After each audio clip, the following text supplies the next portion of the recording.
Hello everyone, welcome back to my channel lotus fiction again guys. मैं आ चुकी हूँ लाइफ इज़ नॉट इजी का नेक्स्ट पार्ट लेकर। सबसे पहले तो I am really sorry guys कि काफ़ी दिनों के बाद मैं एक एपिसोड अपलोड कर रही हूँ, बट इसका रीज़न जेन्युइन है क्योंकि वॉटपैड ऐप पर काफ़ी दिनों से प्रॉब्लम चल रही है, जिसकी वजह से मुझे स्टोरी रीड करने में प्रॉब्लम हो रही है। और जो स्टोरी के ऑथर हैं वो भी किसी न किसी प्रॉब्लम को फेस करते जा रहे हैं इस चीज़ को लेकर, तो वो भी मुझे स्टोरी नहीं दे पा रहे थे। आगे का स्टोरी स्टार्ट करते हैं।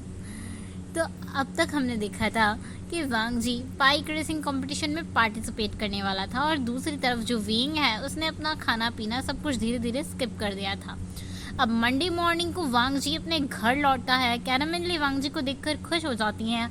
वो जल्दी से जाकर वांग जी को हक कर लेती हैं, लेकिन कुछ देर के बाद ही वो गुस्से से वांग जी के कान फिर से गुस्से में आकर वांग जी के कान खींचने लगते हैं और कहती हैं, तुम बदमाश, तुमने फिर से बाइक रेसिंग इसीलिए तुम घर नहीं आ रहे थे ना? क्यों? जब वांग जी घर वापस आया तो उसके हाथ में एक ट्रॉफी थी और दूसरे हाथ में कुछ शॉपिंग बैग थे।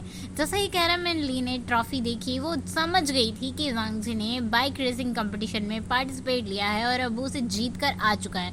दूसरी तरफ जब विंग अपने रूम के अंदर कैरामेली और वांग जी की आवाज़ सुनता है तो वो अपने रूम से बाहर आ जाता है। विंग वांग जी को देखकर खुश हो जाता है, लेकिन उसके सामने नहीं जाता और दरवाजे के पीछे से ही उनकी बातें सुनने लगता है।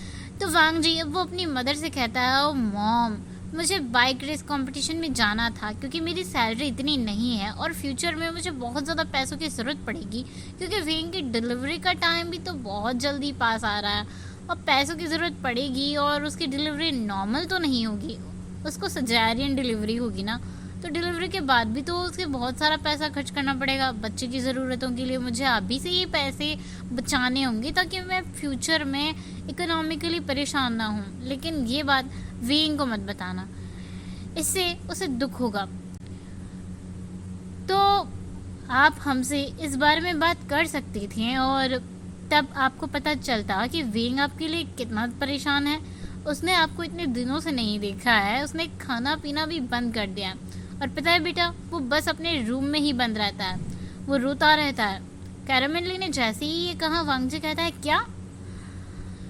उनकी बातचीत सुनकर विंग जल्दी से अपने रूम के अंदर चला जाता है। विंग अंदर जाता है और सोचता है कि वांग जी उसकी कितनी फिक्र कर रहा है। यही वजह कि वो बाइक रेसिंग कंपटीशन में भी चला गया था।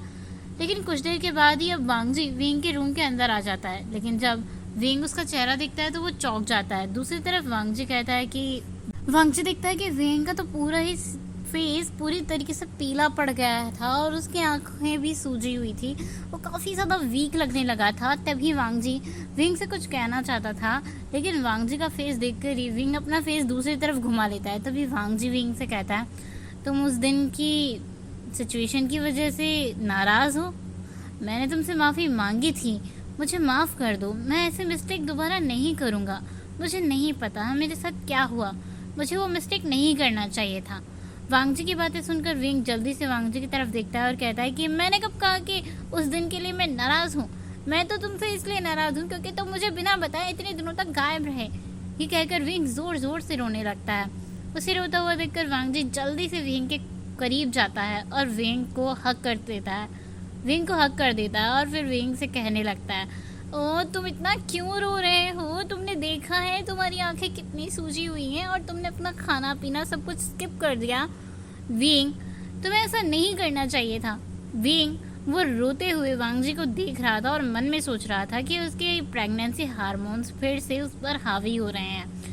तब वांग जी विंग से कहता है, अब रोना बंद करो, मुझे तुम्हारी और इस बच्चे की भी टेंशन हो रही है। अगर तुमने रोना बंद नहीं किया तो मैं तुम्हें फिर से किस कर लूँगा, तो फिर मत कहना कि मुझसे गलती हो गई और उसके बाद तुम भी मत कहना।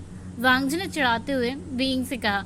वांग जी बातें सुनकर विंग उसकी तरफ बड़ी बड़ी आंखों से देख रहा था। तभी वांग जी स्माइल करता है और एक बड़ी सी स्माइल के साथ उसकी तरफ देखकर कहता है, अरे मैं मजाक कर रहा था, तुम तो सीरियस हो गए। मुझे लगा कि जैसे लैंसन ने मुझे छोड़ा था वैसे ही तुम भी हो, मुझे छोड़कर चले गए हो और अब मैं बिल्कुल अकेला हो गया हूँ। विंग ने आंसुओं को साफ करते हुए कहा। तो वांग जी कहता है, मैं तुम्हें कहीं नहीं छोड़ूंगा, आखिर मैं तुम्हारा पति हूँ, कहाँ छोड़ूंगा? ये कहते हुए वांग जी जोर जोर से हंसने लगा। वांग जी की बातें सुनकर विंग फिर से उसकी तरफ देखने लगा। अरे शहर के लोग मुझे तुम्हारा पति मानते हैं ना, वांग जी ने मुस्कुराते हुए कहा। विंग वांग जी से कुछ भी नहीं कह पाता, बस अपनी आंखें नीचे कर लेता है। अरे शहर के लोग मुझे तुम्हारा पति मानते हैं ना वांग जी ने एक बार फिर से मुस्कुराते हुए कहा। विंग वांग जी से कुछ नहीं कहता, बस अपनी आंखें नीचे करके मुस्कुराते हुए फिर विंग के सामने ढेर सारे शॉपिंग बैग्स वांग जी रखता है। जब विंग ने अपने शॉपिंग बैग्स को खोला तो उसमें ढेर सारा खाना, स्नैक्स और उसके फेवरेट ड्रिंक्स रखे हुए थे। विंग खुशी खुशी उनमें से कुछ स्नैक्स ड्रिंक्स उठाकर खाने लगता है, लेकिन जैसे ही वो खाने जा रहा था कैरामेली ने उसे जाकर रोक लिया और वो कहती है, तुम खाली पेट बिल्कुल भी ये खट्टी चीज़ नहीं खा सकते हो, इससे तुम्हारे पेट में दर्द होगा और फिर तुम वॉमिट करोगे। पहले तुम्हें कुछ और खाना चाहिए और उसके बाद तुम ये सब खाना। विंग कहता है, लेकिन मामा एक टुकड़ा तो मैं खा ही सकता हूँ ना, कम से कम एक पीस तो खा सकता हूँ, मेरा बहुत मन है खाने का, मुझे खाने दो ना प्लीज़। विंग मुंह बनाते हुए कह रहा था, लेकिन कैरामेली विंग की एक भी नहीं सुनती और उसे कहती है, चलो उठो और पहले फ्रेश हो जाओ और उसके बाद फिर तुम कुछ स्नैक्स खा सकते हो। अभी मुझे नहीं लगता कि ये सब खाना तुम्हारे लिए बिल्कुल भी अच्छी बात है।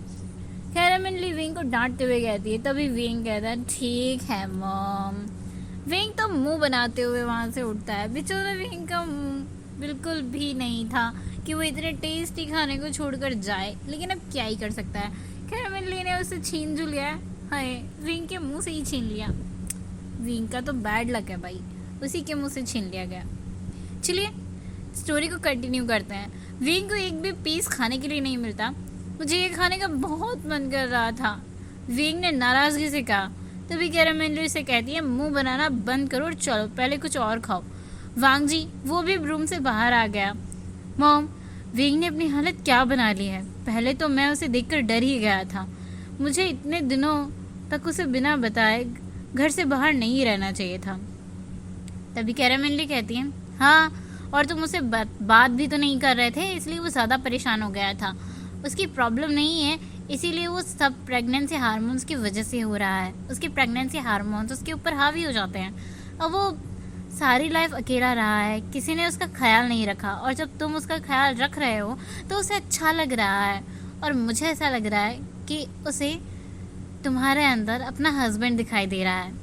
जब कैरामेली ये सब कहती हैं तो वांग जी वो कुछ भी नहीं कह पाता, लेकिन वो विंग को अपने रूम से बाहर आता देखता है। विंग को बाहर आता हुआ देखकर कैरामेली कहती है, चलो सभी लोग नाश्ता करते हैं। वांग जी वो चुपचाप कैरामेली की बातों को सोचे जा रहा था, और यहाँ सभी लोग अब ब्रेकफास्ट करने के लिए बैठ चुके थे। सब लोग एक साथ ब्रेकफास्ट कर रहे थे टेबल पर आराम से। इसी बीच में जेम्स वोंग वांग जी से पूछते हैं, क्या तुम अपने काम पर वापस जाओगे? तो वांग जी कहता है, नहीं डैड, आज के लिए तो मैंने छुट्टी ली है। ये सुनकर विंग बहुत खुश हो जाता है और वो खुशी खुशी अपना नाश्ता करने लगता है। वो इतना जल्दी जल्दी खाने लगता है, उसे इस तरह खाना खाते देखकर तीनों चौंक जाते हैं। उसमें इतने दिनों बाद ठीक से खाना खा रहा था विंग। उसने इतने दिनों से ठीक से कुछ खाया ही नहीं था, लेकिन आज अचानक वो इतना सारा खाना खा रहा था। खैर उसे इस तरह खाता हुआ देखकर सबके चेहरे खिल गए थे। सब लोगों को बहुत ही अच्छा लग रहा था, और विंग का चेहरा तो देखने ही लायक था। क्या ही कहना विंग के चेहरे के। विंग तो भुक्कड़ों की तरह खाना ठूस रहा था, जैसे उसने सच में इतने दिनों तक खुद को ज़बरदस्ती कंट्रोल करके रखा है, और आज अचानक से बस उसका कंट्रोल लूज हो गया। वांग जी विंग से कहता है, विंग तुम आराम से खाना खाओ, कोई भी तुम्हारा खाना तुमसे छीनने वाला नहीं है यहाँ पर, जो तुम इस तरीके से खा रहे हो। खाओ लेकिन आराम से खाओ। वांग जी की बातें सुनकर विंग गुस्सा हो जाता है और कहता है, वांग जी की बात सुनकर गुस्सा हो जाता है और उसकी तरफ देखकर उसे कहता है, चलो मैं आराम से ब्रेकफास्ट कर रहा हूँ, मुझे परेशान मत करो, मुझे बहुत भूख लगी है। लेकिन कभी कभी अचानक विंग फिर से वही वॉमिट जैसा फील करने लगता, इसलिए वो फिर से वॉशरूम की तरफ भाग जाता है और फिर से वॉमिट करना शुरू कर देता है। कैरामेली और वांग जी उसके पास जाते हैं। कैरामेली उसके पीठ को प्यार से सहलाती है और कहती है, सब ठीक है। लेकिन विंग ज़ोर ज़ोर से रोने लगता है, और वो रोते हुए कहता है, ये बच्चा मुझे कुछ भी नहीं खाने देता है, मैं जब भी कुछ खाता हूँ मुझे वॉमिट हो जाती है। मुझे ये बिल्कुल भी अच्छा नहीं लग रहा है। क्या मदर, मुझे भूखा रहना पड़ रहा है, ये बच्चा मुझे खाने नहीं देता। कैरेमन ली उसे हक करती है और उसे शांत करने की कोशिश करते हुए उससे कहती है सब ठीक हो जाएगा विंग, ऐसा स्टार्टिंग में होता है बेटा, ये सभी के साथ होता है, ये स्टार्टिंग के डेज हैं इसीलिए तुम्हें इतना पेन हो रहा है, इतना प्रॉब्लम हो रहा है, लेकिन महीने जैसे जैसे बढ़ जाएंगे वैसे वैसे ये ठीक होता जाएगा। जब वांगजी पैदा होने वाला था तब मुझे भी ऐसे ही खाना खाने की अनुमति नहीं थी, मैं इस तरीके से खाना चाहती भी थी लेकिन मैं खा ही नहीं पाती थी, मैं बस इसे अभी खाना चाहता हूँ, मैं भूखा हूँ, मुझे भूख लगी है, मुझे अभी खाना है। विंग फिर से अपना रोना रोते हुए कह रहा था। कैरेमन ली और वांगजी विंग के बदलते हुए मूड स्विंग्स को देखकर समझ रहे थे कि उसके प्रेगनेंसी हार्मोन्स उसे ट्रिगर करते जा रहे हैं। तो अब कैरेमन ली कहती है ठीक है पर तुम्हें धीरे धीरे खाना होगा और मैं तुम्हारे लिए कुछ फ्रूट जूसेस और मीठे स्नैक्स लेकर आती हूँ। वांगजी ने कहा नहीं आप नहीं जाएंगे, मैं जाकर लाता हूँ, आप यहीं पर रहें। वांगजी ने कहा और वांगजी वहाँ से जाने लगता है। तभी विंग वांगजी को चिपकते हुए कहता है आप नहीं जाएंगे, आप वहाँ रहेंगे, फिर आप वापस नहीं आएंगे, आप मुझे छोड़ देंगे। ये कहते हुए विंग वांगजी को हक कर लेता है और एक कोला बेर की तरह वांगजी के ऊपर आके बैठ ही जाता है और फिर से रोने लगता है। कैरेमन ली ये सब देख रही थी और वो समझ गई थी। वो वांगजी से कहती है कि तुम विंग को उसके रूम में ले जाओ, मैं उसके लिए ये सब लेकर आती हूँ। वांगजी भी अपना सिर हाँ में हिला देता है और फिर वो विंग के साथ उसे लेकर अपने रूम में जाता है। वांगजी रूम में जाता है और विंग को सोने के लिए कहता है और कहता है तुम रेस्ट करो, मैं कुछ देर बाद आ रहा हूँ और अब रोना मत। लेकिन विंग वांगजी को छोड़ने के लिए बिल्कुल भी तैयार नहीं था। कहीं वांगजी उसे दोबारा से छोड़कर चला गया तो विंग कहता है मैं तुम्हें जाने नहीं दूंगा, अगर तुम जाओगे तो तुम फिर से मुझे छोड़ दोगे और मैं फिर से नहीं जी पाऊंगा, मैं मर जाऊंगा। उसके बाद वो विंग से कुछ भी नहीं कहता और वो उस बिस्तर पर लिटा देता है और बिस्तर पर आकर ही वो विंग के पास लेट भी जाता है और उसके बालों को प्यार से सहराने लगता है। लेकिन कुछ देर बाद वांगजी और विंग दोनों सो जाते हैं क्योंकि वांगजी काफ़ी दिनों से ठीक से सोया नहीं था, इसलिए उसको विंग को सुलाते सुलाते खुद ही नींद आ गई। विंग जो बहुत थक गया था वो भी सो गया था। करीब 1 घंटे के बाद जाकर जब कैरेमन ली मार्केट से ऑरेंज जूसेस और मीठे मीठे स्नैक्स लेकर घर आई तो विंग के रूम में जाकर वो देखती हैं और देखकर ही शॉक्ड हो जाती हैं क्योंकि विंग और वांगजी दोनों एक दूसरे को हक करके सो रहे थे। पहले तो कैरेमन ली ये देखकर शॉक्ड हो गई थी लेकिन फिर उन्हें ये देखकर अच्छा लगा। कुछ देर तक तो कैरेमन ली काफ़ी शॉक्ड में खड़ी रहती हैं लेकिन उसके बाद उनके फेस पर एक प्यारी सी स्माइल आ जाती है।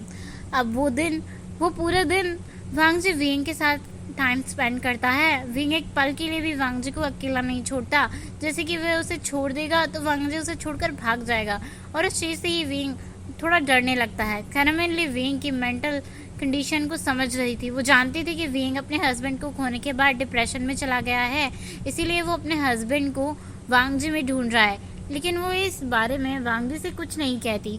वो सही टाइम आने का वेट कर रही थी जब वो वांगजी और विंग दोनों को एक साथ बिठाकर उनसे बात कर पाएंगे। इस तरह से वांगजी 2 महीने का टाइम बीत जाता है, लेकिन 2 महीने के बाद ही विंग ने वांगजी को बहुत परेशान किया था।